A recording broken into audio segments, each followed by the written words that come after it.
Բարև ձեզ, Ամեկ Պլյուսի եթերում հարցազրույցն է եւ այսօր մեր հյուրն է Հանուն Հանրապետության կուսակցության նախագահ Արման Բաբաջանյանը։ Բարև ձեզ, պարոն Բաբաջանյան, շնորհակալություն մեր տաղավար գալու համար։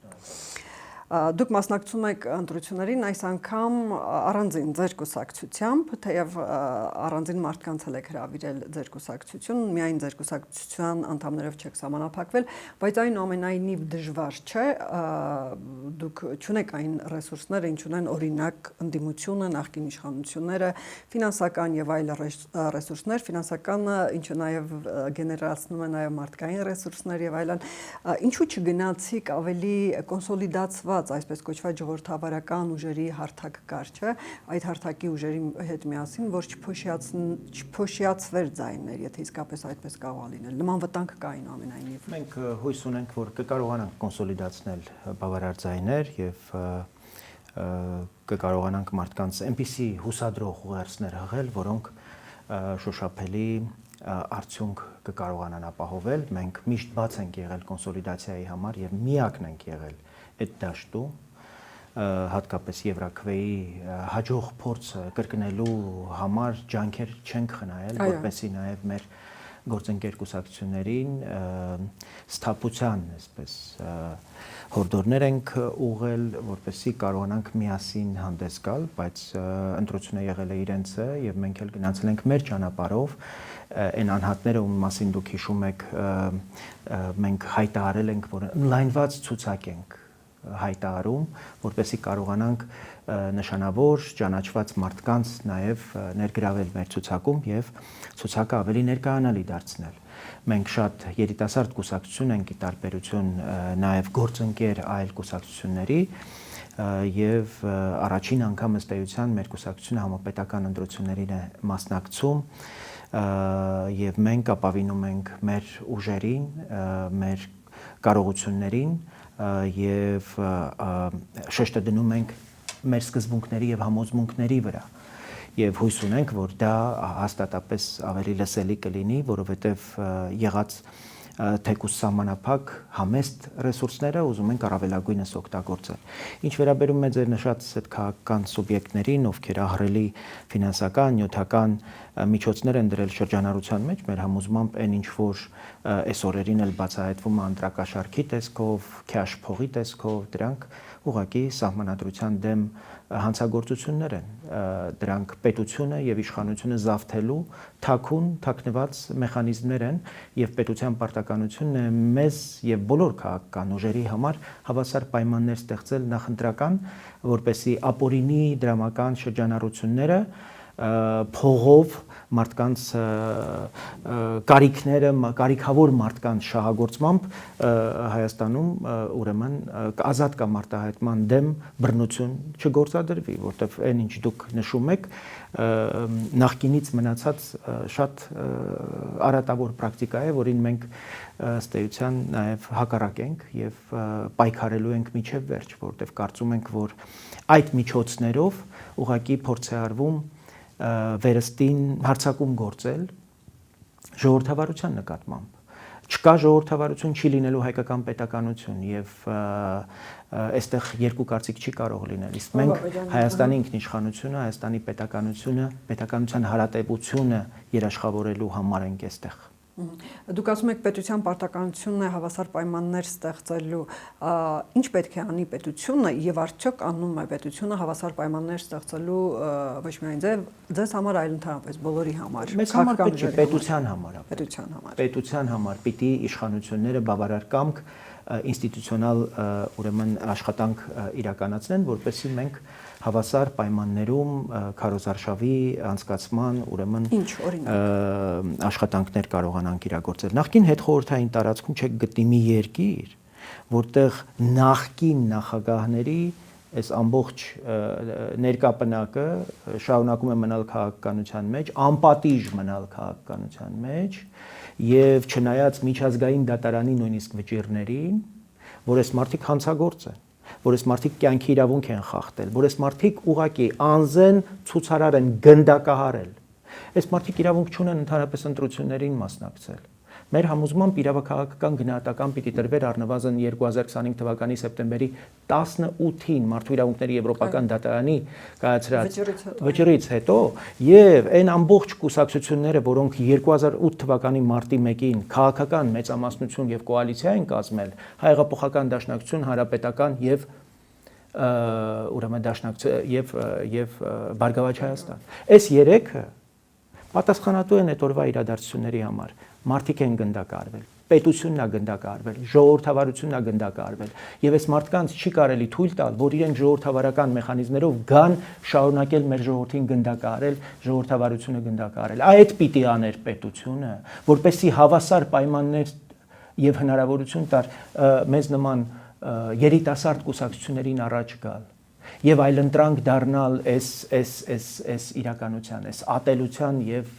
պետությունն իշխանություններն ասում են, որ դա իրավապահների, իրավական կառույցների գործն է եւ որ պետության պարտականությունն է այնպիսի քաղաքականություն մշակել, որպեսզի իրավապահները ուրեմն կարողանան պատշաճ կերպով իրենց աշխատանքը կատարել, որտեղ ոչ թե դատական համակարգը այս խղճուկ եւ ուրեմն այս անթույլատրելի իրավիճակում թողնել եւ մարդկանց արդարության զգացումները ուղղակի ոտնահարել, որովհետեւ այն ինչ որ մեր երկրում տեղի ունեցել 8 տարի առաջ 2018 թվականին իրականում արդարության ակնկալիքի եւ սպասման մասին է եղել եւ մենք մարդկանց այդ ակնկալիքը չենք բավարարել, մարդիկ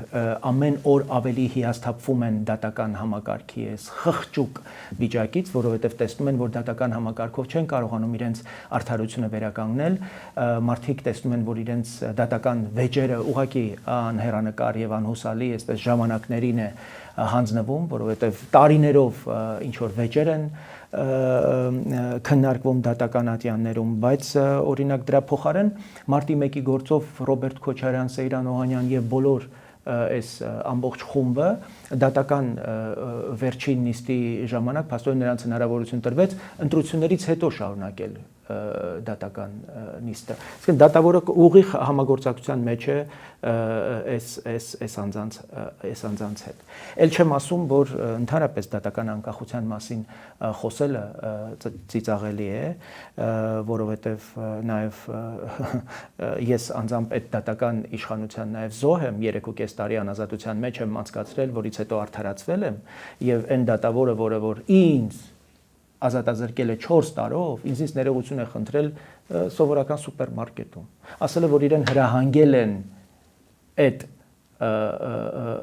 որոշումը կայացնելու, հրահանգողն էլ է հիմա իդեպ ազգային ժողովի պատգամավոր, հրահանգողն էլ մի ամբողջ ֆրակցիայի առաջնորդ է, Ռոբերտ Քոչարյան, Արմեն Գևորգյան, որոնք այդ ժամանակ հիմնական դատական իշխանության ասողներն էին։ Հիմա իշխանությունները դրա վերաբերյալ ինչ որ բան ունեն անելու, այդ դատավորն էլ ոչ թե դուրս է մղվել դատական համակարգից, առաջ խաղացում է ունեցել, հիմա կենտրոնի դատարանի նախագահն է։ Ով է։ Մնացական Մարտիրոսյան։ Ճիշտ է։ Էլ ինչ ասեմ, սրանից հետո հիմա ես հավասար պայմաններ ասելով, այսպիսի նաև քայլերի կարիք կա, որպեսզի իշխանությունները չեն կարողանում, թե որոշակի միտումնավորություն կա, որ տարբեր կարծիք կա, ասում են չեն կարողանում իշխանությունները ցանկանում են, որտեղ Նիկոլ Փաշինյանը եւս վերջերս ասում էր, որ տեսանք, որ դատական համակարգը թերապևտիկ միջոցներով հնարավոր չի առողջացնել եւ պետք է գնալ օրինակ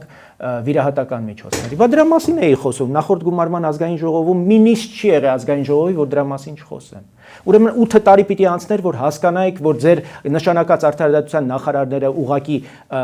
բան են, խոտան են, որ միսը խորովելու եւ քիչ եփելու համեմատությունները ուղղակի մեր պարագայում անընդունելի են, որտեղ Բադասյանը այդպես էր պատկերացում օրինակ դատական իշխանության առողջացումը։ Եվ իհարկե եւ մենք տեսնում ենք վախեր, մենք տեսնում ենք համարձակության պակաս ընդհանրապես բոլոր ասպարեզներում։ Մենք հիմա դատական իշխանության մասով ենք խոսում, բայց անհամարձակություն կա արտաքին քաղաքական ճակատում, անհամարձակություն կա խաղաղության հաստատման ուղղությամբ, որտեղ տեսնում ենք, այո, եւ տեսնում ենք, որ այո, մենք դե կոնկրետ կարծում ենք, որ շատ կարեւոր ձեռքբերումներ են տեղի ունեցել արևմուտքի հետ չափազանց էական, նշանակալի գործնական պայմանավորվածություններ են կայացել, բայց դրանք մենք չենք կարողանում նյութականացնել, որտեղ շարունակում ենք սառեցված մնալ օրինակ հապկում, որը մեզ սահմանափակում է ավելի բացվել եւ ավելի մեր ռազմաքաղաքական համագործակցություն ծավալել Եվրամիության առանձին երկրների հետ, խորացնել հարաբերությունները Միացյալ Նահանգների հետ։ Ես կարծում եմ, որ ԵԱՏՄ-ն որ իրականում Հայաստանի տնտեսությունը ոչ թե զարգացնելու, այլ խեղդելու համար է, բավարար չափով մեր տնտեսական հզորություններն ու կարողությունները ուրեմն զարգացնելու համար չէ։ ԵԱՏՄ-ը մասնավորապես Ռուսաստանն է գնում, ինչպես է խեղդելու։ Դե ես կարծում եմ, որ այդ իմաստով մենք պետք է ռելսերը փոխենք գնողունակ 500 միլիոնանոց եվրոպական շուկա, մենք պիտի 18 տրիլիոն հնա ունեցող եվրոպական շուկայի ուղղությամբ մեր հայացքը ուղենք ի վերջո նաև Եվրաքվեի մեր կուսակցության գործուն մասնակցությամբ ընդունվել է օրենք Եվրամիության անդամակցելու գործընթացի մեկնարկի վերաբերյալ։ Պետությունը հանձնառություն է վերցրել, որ մեր տեղը Եվրոպական միությունում է եւ մենք անհրաժեշտ քայլեր չենք արել այդ ուղղությամբ եւ կարծում ենք, որ այստեղ վախերն են, որ թույլ չեն տալիս կամաց գիտեք այդ խոսակցությունները ինչ որ իրենք ասում են, ես ձեզ ասեմ, ինչ որ ինձ հետ խոսում են բարձրաստիճան հայաստանցի պաշտոնյաները եւ նաեւ եվրոպացիները, որ մենք բավարար կարողություն չունենք այսօր եվրոպացիների հետ բանակցելու օրինակ անդամակցության շուրջ։ Որովհետև կարողություն օրինակ մեր համապատասխան գերատեսչությունների ղեկավարները եւ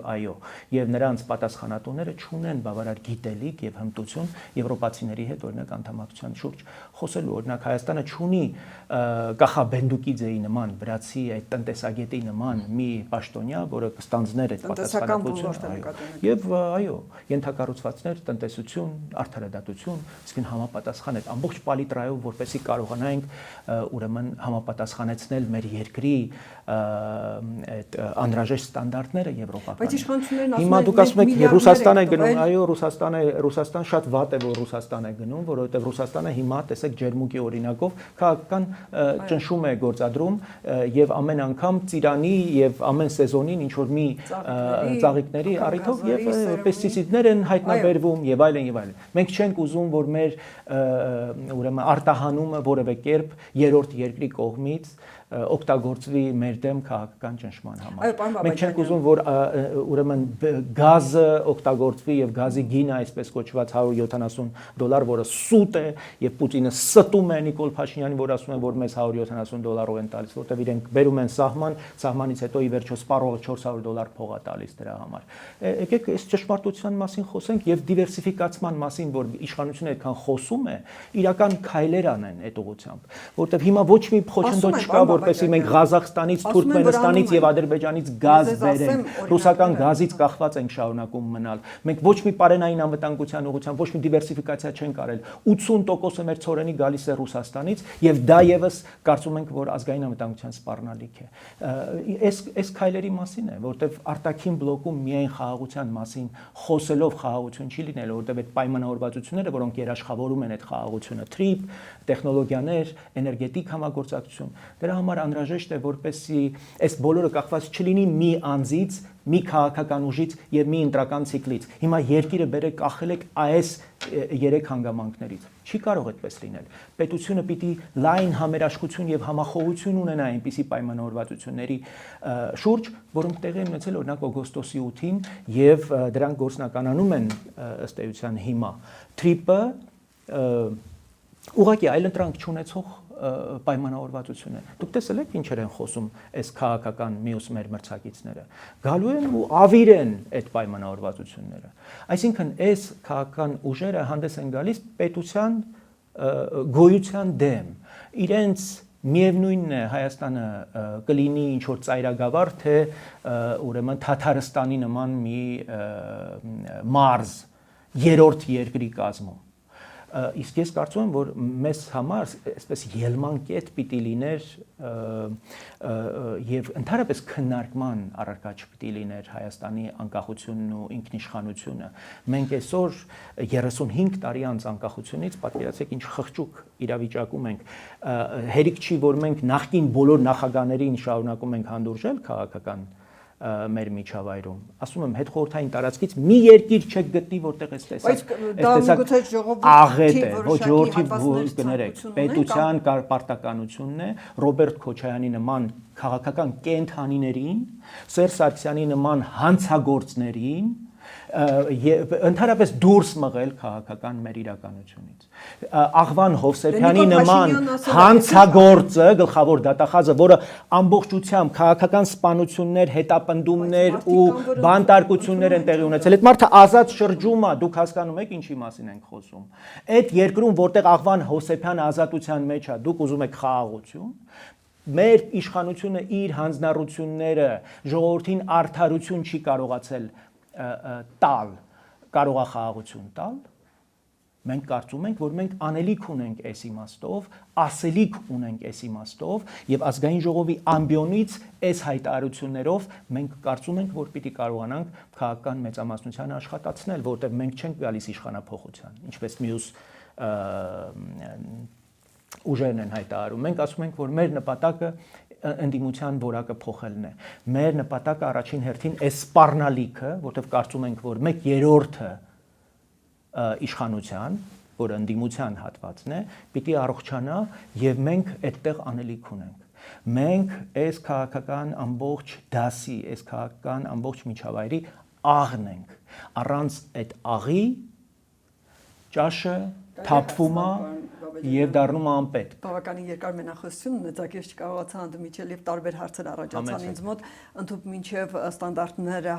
տնտեսական ստանդարտները, իշխանություններն ասում են, որ մենք միլիարդներ ենք այս մի քանի տարիների ընթացքում ներդրել այս ստանդարտները համապատասխանեցնելու հարցում, լիզինգներ եւ այլն, սուբսիդավորելով կամ հետաձգելով որոշակի մաքսատուրքեր եւ այլն, եւ որ կամաց դրանք ներդնում ենք եւ առաջիկա մի քանի տարիներին դրանք արդեն միգուցե եւ պատրաստ լինեն եւ գործարար աշխարհը միգուցե դիմադրում է նաեւ կոմֆորտ է նրան Ռուսաստան արտահանելը։ Իհարկե կոմֆորտ է, որտեղ այնտեղ ստանդարտներ պետք չեն։ Զիբիլել արտադրեք, խուժան, արաղը եւ կոնյակը արտադրեք, պարսկական բազուկի սպիրտով կոնյակ կարտադրեք, վրան կգրեք հայկական կոնյակ, կտանեք Ռուսաստանում կխմեն։ Դա չեք կարող անել Եվրոպայում։ Այո, իսկ ինչ մնում է։ Մեր առաջարկն է վրացական օրինակով գնալ, մոլդովական օրինակով գնալ։ Մեր քթի տակ մարդիկ կարողացել են իրենց բրենդը,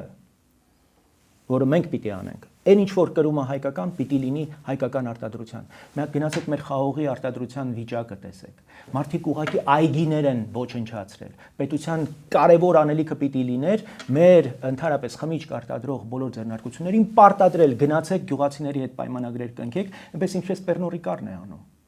Եվ նախապես այգիներ սկսեք հիմնել։ Արել են այդպիսի բան։ Այդ ինչեր եք խոսում։ Ստանդարտները սրանք են, որ գնում ենք, խոսում ենք գործարար համայնքի հետ, ասում ենք 5 տարուց ժողովուրդ մենք լինելու ենք Եվրոպական միության անդամության թեկնածու։ Եվ սկսեք ձեր ռելսերը փոխել այս ուղղությամբ։ Ասեք ինչով կարող ենք ձեզ օգնել, աջակցել, որպեսզի այդ ռելսերը փոխվեն։ Ես չեմ ասում մենք Ռուսաստանից պիտի հրաժարվենք, բայց կարծում եմ, որ մեր բարձր ստանդարտները ավելի գրավիչ կլինեն նաև ռուսական շուկայի համար, որտեղ իդեպ մեր ծիրանը սկսում է արդեն զիջել ուզբեկական ծիրանին, որտեղ ավելի քանակով են շատ եւ սկսել են աշխատել իրենց որակների վրա։ Այնտեղ մենք սկսելու ենք խնդիրներ ունենալ։ Ստանդարտները նաև մեզ մրցունակ կպահեն ռուսական շուկայում։ Ուզում ասել, որ այնպես ինչպես նաև այդ ստանդարտները չափազանց կարևոր են ծոցի երկրների համար։ Արաբական Միացյալ Էմիրությունները մենք չենք կարողանում միրգ արտահանել։ Ինչու՞, որտեղ ստանդարտները չեն համապատասխանում։ Դրանք եվրոպական ստանդարտների պիտի լինեն։ Մենք հազիվ կարողանում ենք Իրաք եւ Եգիպտոս ուղարկել, որով սահմանափակ է, այդ հնարավորություններն չունենք, որտեղ հիմա Թուրքիայի հետ պիտի կարողանանք հարաբերություններ հաստատել, որ գոնե կարողանանք արաբական երկրներ հասանելիություն եւ անցանելիություն ունենալ։ Ես նորից գամ ընտրություններին եւ ձեր ու ձեր տիպի ուժերին, ժողովրդավարական ուժերի հետ հարթակի կուսակցություններին ինչու չկարողացաք ամեն դեպքում, որովհետեւ լավ օրինակ էր Եվրաքվեի օրինակը 60000 ձայներ հավաքեցիք։ Այս ընտրություններին եթե միավորվեիք հնարավոր է մի փոքր ավելին, իսկ 60000 ամեն դեպքում անցողիկ կլիներ ազգային ժողովին, իսկ այս դեպքում կարող է խնդիր ունենաք այս բավականին ուժեր, ինչու չկարողացաք ամբիցիաները կամ մենք այդպիսի խնդիր չունենք, ասում եմ, ես հայտարարել եմ նույնիսկ, որ ես առաջին համարի հավակնություն չունեմ, ես պատրաստ եմ 5-րդ համարը լինել։ Առաջի համարի վրա էր։ Ես չեմ կարող ձեզ բացահայտել, որտեղ դրա թույլտվությունը չունեմ, մենք պատրաստ ենք եղել համագործակցության եւ մինչեւ վերջին օրը քննարկումների մեջ ենք եղել։ Մեր գործընկերները այլ պատկերացում են ունեցել եւ մենք որոշել ենք, որ կհամագործակցենք ընտրություններից հետո խորհրդարանում։ որտեղ մենք այլ տարբերակ չունենք, քան համագործակցությունն է, որտեղ այն նպատակը, որի անունն է Հայաստան, չի կարող ավելի բարձր լինել, քան մեր ամբիցիաներն ու մեր իգոն է, մեր կուսակցական շահն է։ Մենք խոնարհել ենք մեր կուսակցական դրոշները, որպեսզի ավելի բարձր ծածանվի Հայաստանի դրոշը։ Ի տարբերություն, ինչպես դուք նշեցիք, մեր տիպի մյուս կուսակցությունների, որոնց անունը չեմ ուզում նշել, բայց որոնց հետ պիտի համագործակցենք, որտեղ նպատակը ամենաբարձրն է։ Նպատակը ու երազանքը Հայաստանն է։ Իսկ չունեք մտահոգություն, որ հակառակը ավելի շուտ կարող է կրկնվել Գյումրիի 2-ի սցենարը, ռեսուրսներով հարուստ կուսակցություններ են, ունեն նաև մարդկային ռեսուրսներ եւ 3 կուսակցություններով ուժեղ Հայաստանը, Ռոբերտ Քոչարյանի ծառայ միտք ունեն նրանք։ Դուք տեսնում եք, որ արհեստական բանականությունը նրանց իրական բանականությունից շատ ավելի խելացի է։ Դուք տեսել եք դրանց հայտարարությունները։ Դուք տեսել եք նրանց սպառնալիքները ժողովրդին եւ պետությանը, ինչ որակի են։ Հա, դուք Սամվել Կարապետյանի ելույթները լսում եք։ Ընտրությունը այնուամենայնիվ հայտարարությունը, այսինքն դուք կարծում եք մեր ժողովուրդը այս աստիճան ուրեմն բանականություն չունի, իրենց չափով են չափում մեր ժողովրդին։ Մեր ժողովուրդը շատ հասուն եւ որակյալ մտածողություն ունի եւ մենք ապավինելու ենք այդ մտածողությանը։ Ես հույս ունեմ, որ այս բոլոր տարիներից հետո փողը չի կարող հաղթել բանականությանը, բովանդակությանը եւ մտքին։ Եվ մենք մրցակցում ենք հենց այդ դաշտում։ Մենք ուզում ենք, որպեսզի այս անտարբերությունը, այս մերժումը ընտրություններին մասնակցելու, իսկ գիտեք, վերջին հարցումները ցույց են տալիս, որ ամենամեծ հատվածը մեր բնակչության մերժում է ընտրություններին մասնակցել։ Ում եւ մենք հիմա թիրախավորում ենք, որպեսզի կարողանանք նրանց սիրտը շահել եւ նրանց տնից դուրս բերել, որտեղ կարծում ենք, որ նրանք, ովքեր չկողմնորոշված են եւ անտարբեր, նրանք ամենախելացին ու ամենահասունն են։ Իսկ մեր ասելիքը մեծապես հենց իրենց է ուղղված։ Նրանց հետ պիտի մենք երկխոսությունն ու հաղորդակցությունը կարողանանք կյանքի կոչել։ Իսկ երբ որ անցնեք արդեն խորհրդարան, դուք համագործակցությունը, դուք ասում եք իշխանության չենք ձգտում, այլ ձգտում ենք այլ նպատակներ իրագործելու համար։ Ընդդիմության որակն ենք ուզում փոխել, որովհետև կարծում ենք, որ ցանկացած իշխանություն, եթե լավ ընդդիմություն ունենա, կարող է շատ լավ աշխատել։ Այս տեսակ պարազիտ ընդդիմություն, եթե հիմա այն ինչ որ կա եւ դա փորձեք վերարտադրել, ինչպես նաեւ Նիկոլ Փաշինյանն է ասում, չէ՞, իրենք ուզում են քաղաքական կոալիցիան Բարգավաճ Հայաստան, Հանրապետական, որի նոր բրենդինգը ուժեղ Հայաստանն է եւ Դաշնակցություն Ռոբերտ Քոչարյանի դեմքով ուզում են ռեինկարնացիայի ենթարկվել։ Այսինքն եւ կարծում եմ, որ մեր հատկապես խելացի գիտակից հանրության հատվածը չի կարող թույլ տալ, որ դա իրականություն դառնա։ Մենք ուզում ենք այդ իրականությունը հաղթահարել եւ թույլ չտալ, որ այդ ուժերը նրանց ներկայությունը ուրեմն խաթարի մեր պետության ուրեմն բնականոն ընթացքը։ Լավ, գալով ավելի գլոբալ հարցերին, ավելի շուտ արտաքին քաղաքական եւ աշխարհաքաղաքական ու հատկապես մեր թրիպին, որը այս բոլորի մեջ մտնում է աշխարհաքաղաքական, արտաքին քաղաքական, ներքաղաքական, տնտեսական եւ այլն, կա վտանգ, որ կա դուք ունեք պատկերացում, որ այն դանդաղում է զուտ իրանական այս պատերազմի պատճառով, իշխանություններն ասում են, որ ոչ, իրանք հատուկ հարցում են ուղարկել Ամերիկայի Միացյալ Նահանգների ղեկավարությանը եւ ասել են ոչ, դա մեր առաջնահերթությունների մեջ է այնուամենայնիվ, բայց մենք ավելի արագ շարժ էինք սպասում։ Դուք դանդաղում նկատում եք, թե իր հունով գնում է գործընթացը։ Ես նոր եմ եկել Միացյալ Նահանգներից եւ գիտեք, իմ շփումների շրջանակը Միացյալ Նահանգների կառավարության օրենսդիր մարմնի ներկայացուցիչների հետ, ես հանդիպել եմ նաև մեր դեսպանի հետ, Նարեկ Մկրտչյանի հետ եւ մենք բավական խորը զրույց ենք ունեցել պատերազմի ամենաթեժ պահն էր դեռևս Իրանում եւ չի բացառում, որ պատերազմը նորից վերսկսվի, որտեղ ցամաքային ուժերի կուտակումը շարունակվում է ծոցի երկրներում եւ դեռևս ուժի ճանապարհով հաջողության հասնելու նպատակը չեզոքացված չէ Միացյալ Նահանգների։ Այդ իմաստով ասեմ, որ J.D. Vance-ի այցի ժամանակ քննարկում կար, որ մինչև ապրիլ-մայիս ամիսներին հիմնարկեքը պետք է արդեն տեղի ունենար TRIP-ի։ Բայց ես չգիտեմ ինչ են ասում իշխանությունները, իսկ պետքարտուղարության հայտարարությունը մենք բոլորս ենք կարդացել, որ TRIP-ը շարունակում է առաջնահերթություն մնալ։ Trip-ի վերաբերյալ կարևոր արձանագրումներ կլինեն նաև եվրոպական քաղաքական համայնքի այս հանդիպմանը եւ նաև Հայաստան-Եվրամիություն գագաթնաժողովին, առաջին գագաթնաժողովին, որտեղ ի դեպ կարծում եմ, որ դերաբաշխում պիտի լինի, հարավում պետք է Միացյալ Նահանգները դոմինանտ լինեն, հյուսիսում Ղարս, Գյումրի երկաթուղին հիմնականում պետք է վերապահել եվրոպացիներին, Եվրոպական միությանը եւ այդտեղ բացի երկկողմ ձևաչափով այս աշխատանքային առաջին քննարկումից կարծում եմ անհրաժեշտ է որպեսզի աշխարհակահաղական Թուրքիա-Հայաստան կարծում եմ Եվրամիությունը այդտեղ մեծ դերակատարություն պիտի ունենա, մանավանդ որ դա իրենց նաև ուղիղ շահերից է բխում։ Այստեղ հապաղում կա, բայց միևնույն ժամանակ ասեմ, որ աշխատանքային խմբերը շատ ինտենսիվ աշխատում են եւ ինձ համար զարմանալիորեն պատերազմը ըստ էության պլանները չի փոխել։ Միացյալ Նահանգները պիտի ասեմ, որ ինտենսիվ շարունակում են հետաքրված մնալ տարածաշրջանով, մասնավորապես Հայաստանով, Հայաստանը ավելի մեծ դերակատարություն է ստացել այս պատերազմի արդյունքում, հատկապես իր ժողովրդավարական բնույթի պատճառով, տեսեք Միացյալ Նահանգները իր քաղաքացիներին եւ աշխարհի առաջատար բոլոր երկրները առաջարկում էր Հայաստանի տարածքով դուրս գալ։ Դա կայունության ուրեմն այսպես փարոս է տարածաշրջանային։ Շատ կարևոր է, որպեսզի սա ոչ միայն այս ժողովրդավարությունը մենք կարողանանք նյութականացնենք տնտեսական հզորություններ ստեղծելու, բարեկեցիկ երկիր դարձնելու։ Այդ գագաթնաժողովները եւ եվրոպական այս հանդիպումները Հայաստանում ունեն նախընտրական տրամաբանություն, ընդդիմությունը հայտարարում է, որ այն իշխանությունների աջակցությունն է կամա թե ակամա ամեն դեպքում։ Այս գագաթնաժողովը Եվրաքվեի մեր նախաձեռնության պատասխանն է, ասեմ, որ մենք այդպիսի ներքին ինֆորմացիա ունեինք, դեռ այն ժամանակ երբ չէինք սկսել, մեզ հետ այդպիսի քննարկում կար, եվրոպացի պաշտոնյաները ասում էին, եթե դուք կարողանաք այդպիսի օրենք անցկացնել Հայաստանի Եվրամիության անդամակցության գործընթացի մեկնարկի վերաբերյալ, ինչպես մենք ձևակերպեցինք, մենք խոստանում ենք, որ Հայաստանում մենք չէինք հավատում, որ սա կարող է տեղի ունենալ, անկեղծ եմ ասում, բայց սա պատասխանն է մեր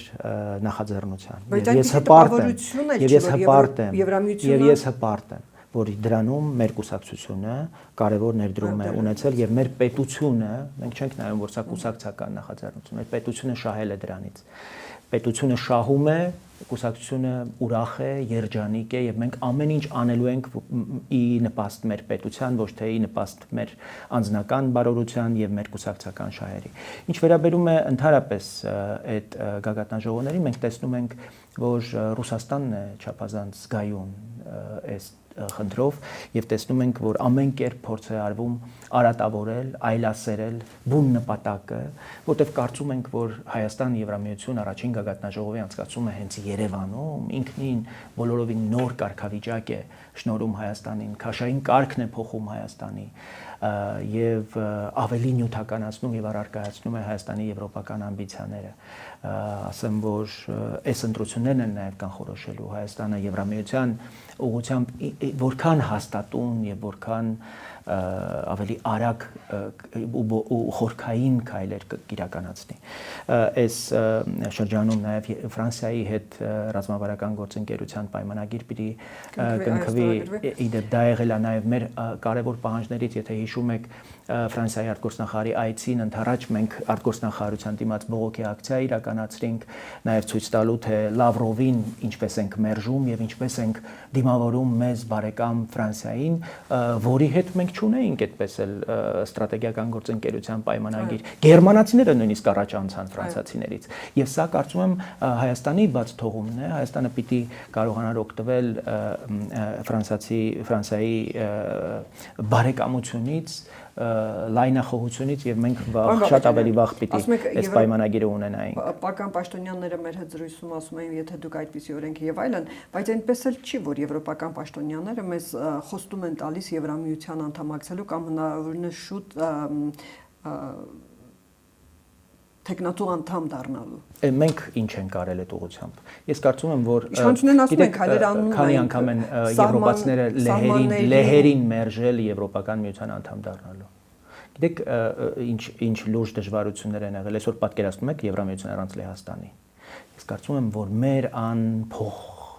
անփոխարինելիությունը մենք պիտի նախ համոզված լինենք դրանում, եւ եվրոպական միության ամբողջությունը ուղղակի առանց Հայաստան եվրոպացիների մտքում եւ գիտակցության մեջ կարողանանք ամրապնդել։ Ես համոզված եմ, որ մեր հետևողական ջանքերով դեպի եվրոպական միություն ինտեգրացիան ուղղակի այլընտրանք չունի Հայաստանի համար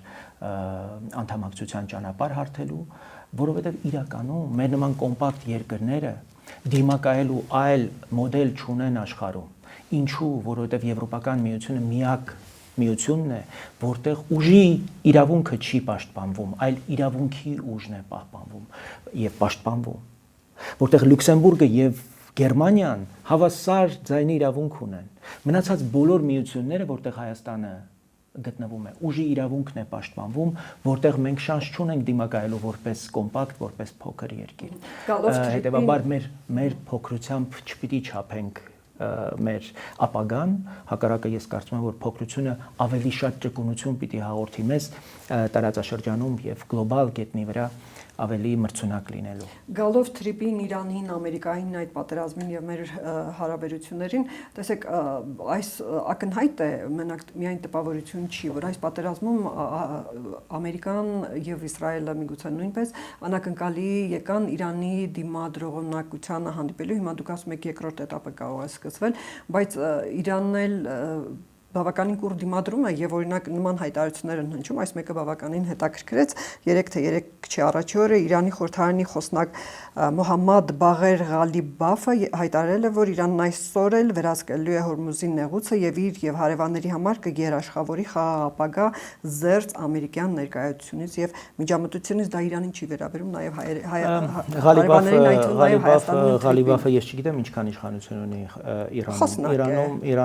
Իրանում շունը տիրոջը չի ճանաչում, ասեմ ձեզ, որտեղ հեղափոխականների կորպուսը ուղղակի չի ենթարկվում ոչ Արախչիին, ոչ Ղալիբաֆին, ոչ էլ Փեզեշքյանին։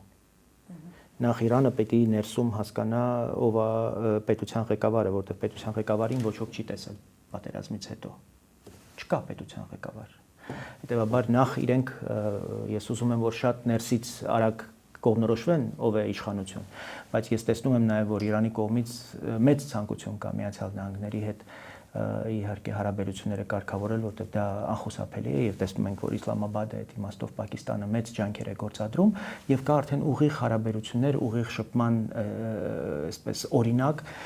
հույս ունեմ, որ Իրանում կհասկանան, որ բանակցությունները չափազանց կարեւոր են եւ նրանք պատերազմի ճանապարհով չեն գնա եւ եթե այդտեղ մենք եւ մեր տրիպը եւ հայ-ամերիկյան համագործակցությունը կարող է որևէ կերպ նպաստ բերել, կարծում եմ եւ մենք իրանցի գործընկերներին եւ ամերիկացի գործընկերներին, ովքեր երկուսն էլ մեծ համար չափազանց կարեւոր են եւ նրանց դիմակայությունը արժակատումը մեզ ձեռ չի տալիս,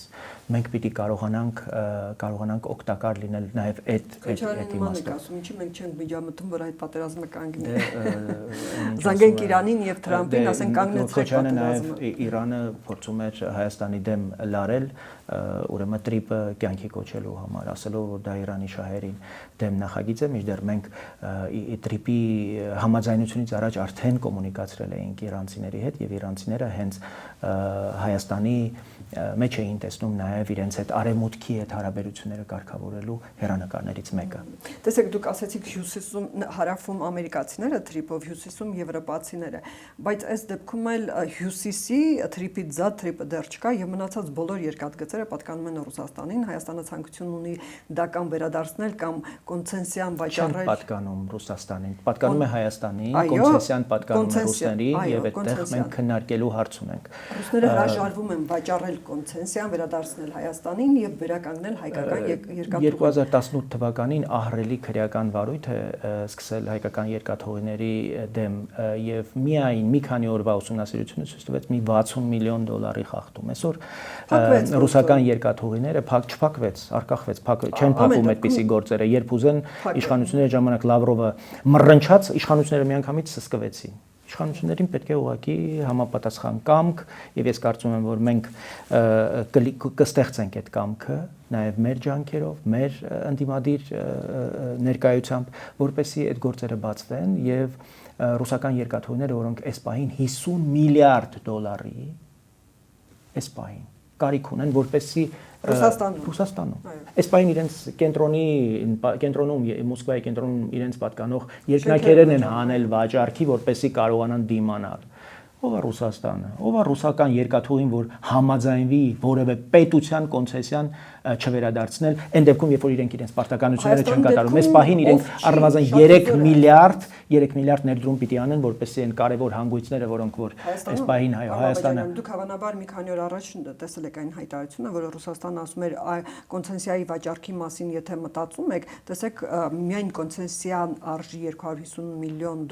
գումարած դրան չգիտեմ ինչ, դա հասավ $1 միլիարդ։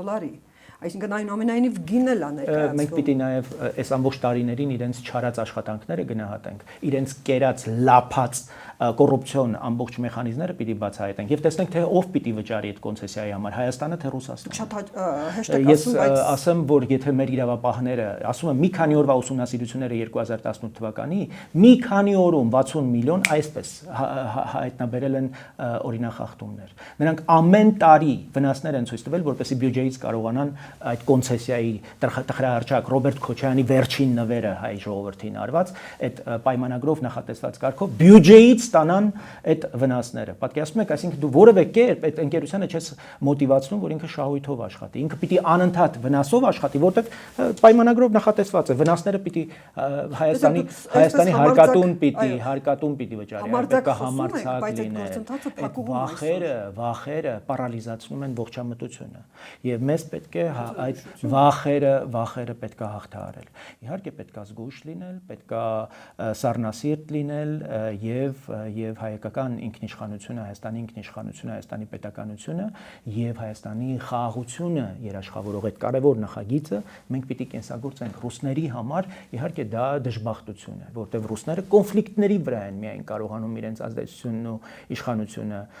պահպանել։ Չկա կոնֆլիկտ, չի լինելու ռուսական այս կախվածությունը, որտեղ Ռուսաստանը եւ խաղաղությունը անհամատեղելի են, ՀԱՊԿ-ը եւ խաղաղությունը անհամատեղելի են, ԵԱՏՄ-ն եւ խաղաղությունը անհամատեղելի են, այս բոլոր նախագծերը մի բանի համար են, որպեսզի հավերժ մեր տարածաշրջանում կոնֆլիկտները Այո, բայց մեր գործընկերներն են, ինչպես մենք չեն շտապում, Թուրքիայի հետ սահմանը տեսնում եք բացվելը դեռևս իրականություն չի, Ադրբեջանի հետ խաղաղության պայմանագրի ստորագրումը իրականություն չի, դանդաղում է, իսկ ինչի բացեն, որ Հայաստանը օգտվի այդ ամեն ինչից եւ կոնֆլիկտի տրամաբանությունը այնուամենայնիվ դեռ կա, չգիտենք Հայաստանի սահմանները դեռևս շարունակում են հսկել ռուս ուրեմն հատուկ ծառայությունների սահմանապահները, այդ սահմանը դեռևս Ռուսաստանը ընկալում է որպես ԵԱՏՄ Թուրքիա սահման, ոչ թե Հայաստան, այսինքն նախ այդ սահմանը մենք պիտի դարձնենք հայ-թուրքական սահման։ Այս տարածաշրջանում շարունակում է դոմինանտ մնալ պատկերացումը, որ Հայաստանը Ռուսաստանի կցորդ է, որտեղ եթե Օվերչուկը հայտարարում է Թուրքմենչայի պայմանագրի վկայաբերմամբ, որ այստեղ բալանս է խախտվել ու Հայաստանի իշխանություններից որևէ ծպտուն չկա, Թուրքիան էլ եւ մյուսներն էլ ուզում են հասկանալ ընդհանրապես Հայաստանը իրեն սուբյեկտ համարում է, թե մենք այնուամենայնիվ ֆորպոստ ենք ռուսական։ Այսպես հայտարարություններով չի, գործողություններով է, քայլերով է եւ մենք ուզում ենք, որպեսզի իշխանությունը իր մեջ անհրաժեշտ խիզախություն գտնի այդ հայտարարությունները կյանքի կոչելու քայլերով ուրեմն եւ գործողություններով։ Իշխանությունները լուռ են, պարոն Բաբաջանյան, ես չգիտեմ ձեր մեկնաբանությունը, դուք համաձայն եք թե ոչ դրա հետ, երբ որ Ադրբեջանը Արցախում ավերում է հոգեվոր եւ մշակութային կառույցները, դուք տեսնում եք հարցպատասխաններ, իշխանությունները չեն մեկնաբանում դրան կամ չեն դատապարտում, շատ վատ է, որ չեն մեկնաբանում, որտեղ միևնույն ժամանակ Շահին Մուստաֆաևին բերում ենք Հայաստան, կարևոր քննարկումներ են եւ մենք խրախուսում ենք, որ այդ երկկողմ ձևաչափով հանդիպումները շարունակվեն, որտեղ եւ դեմարկացիայի, դելիմիտացիայի ուղղությամբ աշխատանքները ծայրաստիճան կարևոր են, Գաբալայից հետո հիմա փաստորեն այս հանդիպմամբ մենք կարևոր արձանագրում արեցինք շարունակությանը։ Հատկապես կարևոր է, որ բիզնես համայնքն է սկսում երկկողմ ձևաչափով աշխատել եւ այստեղ չափազանց կարևոր է, որպեսզի շատ մասնակցել էր եւ կան նման խոսակցություններ։ Չգիտեմ ով է մասնակցել, ճիշտ ասած, ես ուրախ եմ, որ բայց այս ամեն ինչին ուղեկցում են նաեւ այդպիսի իրավիճակներ։ Արցախում փաստորեն կա քաղաքական որոշում 90-ից հետո կառուցված պատմամշակութային մեր ամբողջ ժառանգությունը, որոշել են ոչնչացնել եւ սրա վերաբերյալ այո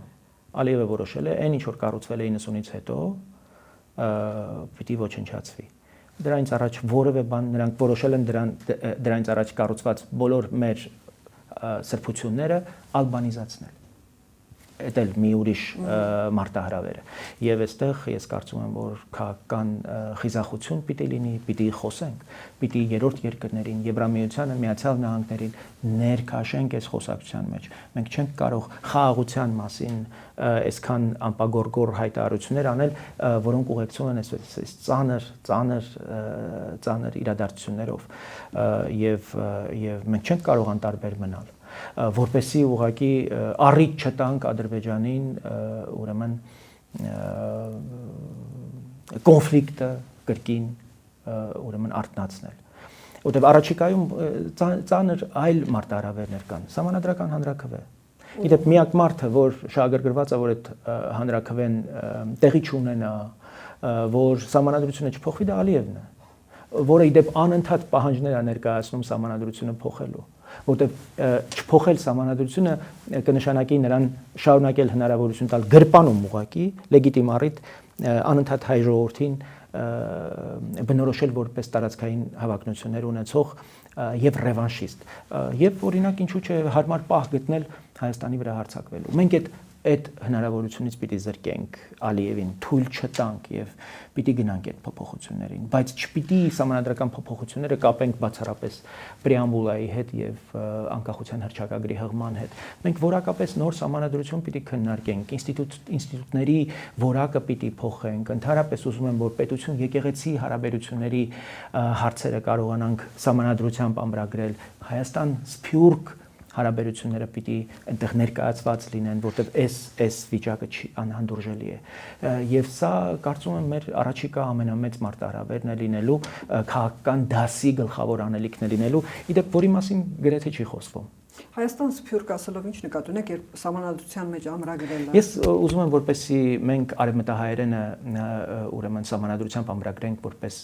Հայաստանի պետական լեզու։ Մենք պահում ենք արևելահայերենը, բայց կարևոր ուղերձ ենք հղում, որ Սփյուռքը մերն է,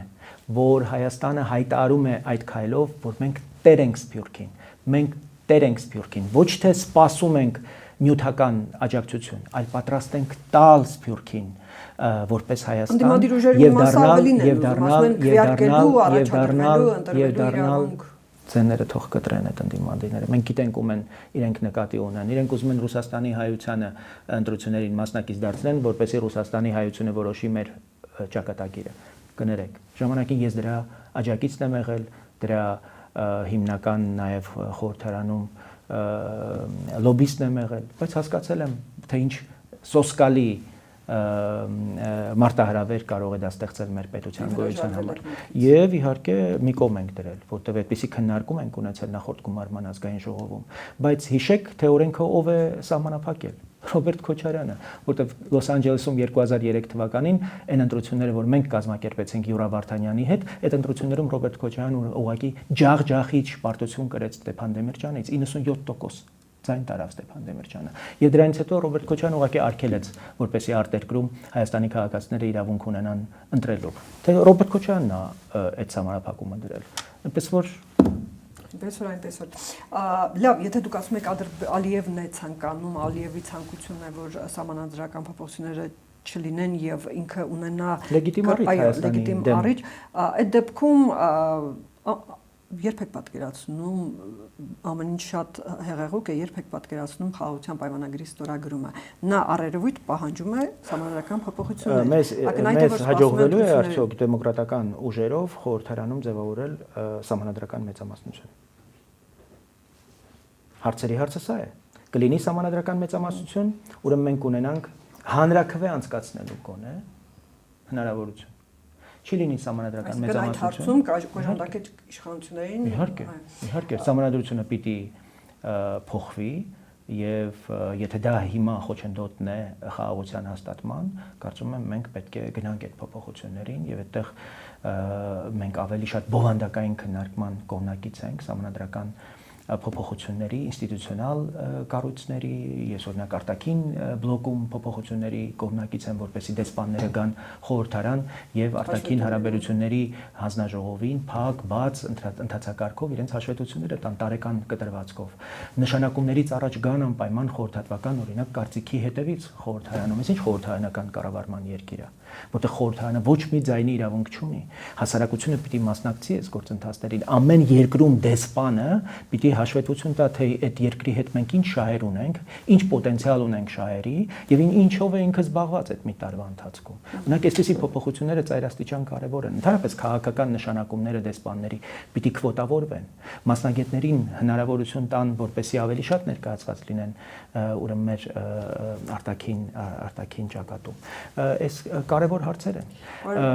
Եվ հարցը նաև թե այդ հանրաքվեում մենք կարողանալու ենք այդ սահմանադրությունը անցկացնել, թե ոչ։ Այսինքն դա էլ մի ուրիշ մարտահրավեր է, այսինքն մեկ կարևոր առաջին մարտահրավերը նոր խորհրդարանը լինելու է նախագծի հաստատումը հանրաքվեի անցկացման։ Մեկ այլ արդեն բուն հանրաքվե, այսինքն մենք կարողանալու ենք մեր ժողովրդին։ Բայց ամենակարևորը հասնել նրան, որպեսզի սրանից կախված չլինի խաղաղության պայմանագրի ստորագրումը։ Եվ այդտեղ շատ կարևոր է, թե որքան ինտենսիվ խորը մենք համագործակցենք մեր գործընկերների հետ, ովքեր շահառու են այդ խաղաղության եւ ովքեր նախանձախնդիր են, որ այդ խաղաղությունը տեղի ունենա։ Իսկ դա տնտեսական բարեկեցության մասին է, դա միջանցքի կենսագործման մասին է, որտեղ Եվրամիությունը առանձին երկրներ չափազանց մեծ ներգրավվածություն եւ շահագրգռություն ունեն։ Կենտրոնական Ասիայի երկրները, գիտեք, Ղազախստանի հետ մենք ստրատեգիական գործընկերության պայմանագիր ենք առաջիկայում պատրաստվում կնքել, եթե չգիտեիք։ Տոկաևն է գալու առաջիկայում Հայաստան, այնպես որ Ես երկու հարց ունեմ, մեր ժամանակը սպառվում է, բայց հարցերից մեկը վերաբերում է մեր համայնքին լրագրության, մյուսն էլ վերաբերում է մեր կյանքի շատ կարևոր մի բաղադրիչին, որը ընտրություններ լինեն, չլինեն միշտ մեզ հետ է, միշտ դժվարություն է եւ խնդրում եմ հնարավորինս սա պատասխանեք, դուք եք անդրադառնում երբեմն այդ հարցերին։ Երևան քաղաքի կառավարումը, պարոն Բաբաջանյան, այս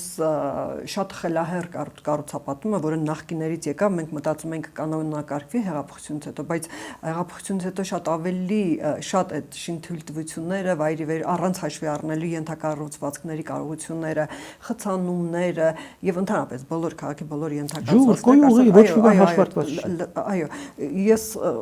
ինչու է այսպես եւ ինչ կարելի է անում, ինչու չեն անում իշխանությունները, չեն կարողանում, չեն ցանկանում, կարողություն չունեն։ Ինձ բարձրաստիճան պաշտոնյա, շատ բարձրաստիճան պաշտոնյա խոստովանել է, չկա կոմպետենցիա։ Օրինակ ժամերը ինչպես կառավարել, որպեսզի այս խցանումները առավոտյան Բայց փոփոխություն արեցին, չէ՞, դասերը հիմա 9-ի փոխարեն 8-ից 15-ին իրենց սկսվում։ Նույն ժամին ամբողջ պետական համակարգը դպրոցների եւ մանկապարտեզների հետ գնում են կենտրոն։ Արդյունքում էս ունենք շատ ավելի որակյալ կառավարման ուրեմն ձիրքեր են պետք, այդտեղ հնարավոր է իհարկե փոփոխություններ բերել, բայց շինթույլտվությունների մասով աղետալի կոռուպցիոն ռիսկեր են եւ կոռուպցիոն երևույթներ են, այդտեղ պիտի ուսումնասիրություն իրականացվի։ Մենք տարածքային համաչափ զարգացման ուրեմն լայն ծրագիր ենք առաջարկում, որտեղ Երևանի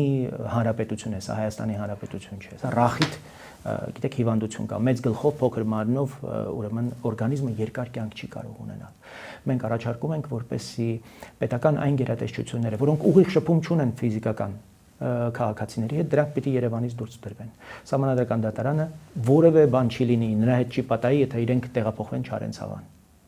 Վճռաբեկ դատարանը ոչինչ չի նրանց հետ պատահի, եթե իրենք գնան Վարդենիս։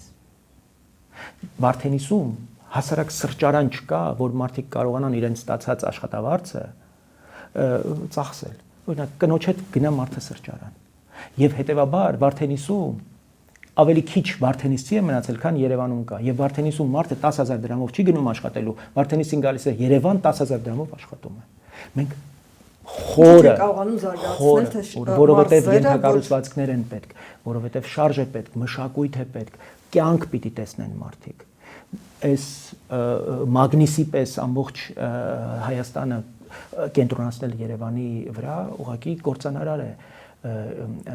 եւ ազգային անվտանգության տեսանկյունից եւ առասարակ սպառնալիք է պետության կենսունակության համար։ Այս իմաստով ես շատ ավելի ծանր դեպք ասեմ։ Կախակն գյուղ Վարդենիսի ուրեմն Արեգունի, Փամբակ այս շրջաններում հիմա դպրոցներ են կառուցում, Պատկերացրեք, այդ դպրոցը մի դպրոց 50 բնակիչ ունեցող գյուղը, Կախական գյուղում կառուցվում է դպրոց 350 աշակերտի համար նախատեսված։ Ուրեմն ադրբեջանցիների նշանառության տակ է այս գյուղը։ 2022 թվականին 300 հոգի է եղել, դուրս են եկել, 50 հոգին է մնացել։ Հիմա ինձ հարց են տալիս, այս դպրոցը ինչի համար է, ում համար է։ Ես շատ ուրախ եմ, որ դպրոց է կառուցվել, որտեվ Հարևան գյուղում էլ է պարզվում է կառուցվել։ Ես մտածում եի Հարևան գյուղից պիտի գան այստեղ կենտրոնացված պիտի իրենց դասերը անեն։ Բայց դրան պիտի հաջորդեր հաջորդ քայլը։ Պետությունը պիտի ասեր, սա իմ հանձնառությունն է, որ այստեղ բնակչությունը դառնալու է 1000 հոգի։ Եվ մենք ամեն ինչ պիտի անենք, որպեսզի բիզնեսին խրախուսենք գալ այստեղ բիզնես հիմնել։ Օրինակ հիմա հիվանդանոցային բում է, որտեղ առողջապահական պարտադիր համակարգ է դրվել։ Եվ պետության առաջի պոզիտիվ պարտականությունը պիտի լիներ հիվանդանոց կառուցել այլևս Երևանից դուրս։ Հիմա նեղ մասնագիտական շատ կարևոր հիվանդությունների մասով նոր հիվանդանոցներ եւ նոր բժշկական կենտրոններ պիտի հիմնվեն։ Հայաստանի բոլոր հատվածները պիտի ներառեն, որտեղ Հայաստանը կոմպակտ երկիր է, գնալ այնտեղ բուժում ստանալ եւ օրինակ 100 հոգի սպասարկող բժշկական կենտրոնը կարող է մեծ ենթակառուցվածքի շուրջ ստեղծել Վարդենիսի նման այս պահին ուրեմն ծայրաստիճան, այսպես անմխիթար վիճակում գտնվող այդ համայնքում, որտեղ օրինակ առաջնային խնդիրը իրենց ուրեմն մորգ ունենալն է եւ օրինակ որտեղ այդ տեղափոխել են Մարտունի եւ իրենց անձնագրային բաժինը պիտի վերականգնվի։ Այն ինչով ես հիմա զբաղվում եմ, նախարարին եմ հանդիպել եւ լուծել ենք այդ հարցը, այսինքն եւ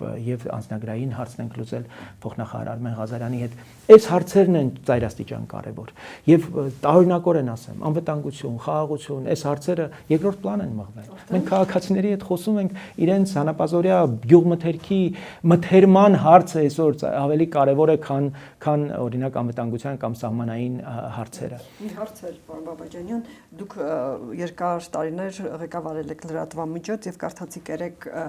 լրագրության վերաբերյալ Հայաստանի հետընթացը լրագրողներ առանց սահմանների իրավապաշտպան կազմակերպության վերջին զեկույցի համար 50 տեղից իջել է 34-րդ տեղը եւ բավականին խիստ ձևակերպումներ կան այնտեղ Հայաստանի լրագրության նկատմամբ կիրառվող քաղաքականության նկատմամբ ինչու է այդպես եւ ինչու են իշխանությունները վախենում են այս ոլորտից։ Ես կարծում եմ, որ ընդհանուր դաշտը լրատվական մեծապես խեղվել է եւ լրագրողները փոխանակ բուն լրագրությամբ զբաղվելու դարձել են քաղաքական ուրեմն գործիչների համար քաղաքական գործունեություն իրականացնելու այսպես միջոցներ։ Այսինքն չեք ընդունում այս դիտարկումը այդ կազմակերպության։ Ես չեմ ուսումնասիրել, երեք որ լրագրողները հաճախ ենթարկվում են ճնշման, վիրավորանքների, բռնության, ինչպես իշխող կուսակցության պաշտոնյաները իհարկե նշված է նաև ընդդիմության կողմից։ Եվ այսինքն հավասարապես պետք է ուսումնասիրել եւ այս մթնոլորտը, այս ծայրաստիճան բևեռացված ատելության պետք է հաղթահարվի եւ այդտեղ մեծ դեր ունի կատարելու իհարկե նաեւ լրատվամիջոցները, լրատվական միջոցների անաչառությունը, անկախությունը, ձեր լրատվամիջոցը ահռելի դժոխային տարիներ եւ օրեր է անցկացրել, նաեւ որովհետեւ հավատացել է հայ լրագրության ապագային եւ չի տրվել այս կամ այն օլիգարխին շատ ու շատ լրատվամիջոցների նման եւ արդյունքում ձեզ փակել են Ռոբերտ Քոչարյանը փակել է Ամեկ+-ի նման փառավոր, փառահեղ լրատվամիջոցը եւ դուք օրինակ եք եղել թե ինչպիսին պիտի լինի լրատվամիջոցը, ոչ թե այն զիբիլեն աղբը, որը այս կամ այն քաղաքական գործի հետևում ուղղակի թաքնվելով քաղաքական գործունեությամբ է զբաղված, ոչ թե լրատվություն անաչառ լրատվություն տրամադրելով մեր հանրությանը։ Շնորհակալություն։ Ես եմ շնորհակալ ձեզ։ Հիշեցնեմ, որ մեր տաղավարում էր Հանուն Հանրապետության կուսակցության նախագահ Արման Բաբաջանյանը։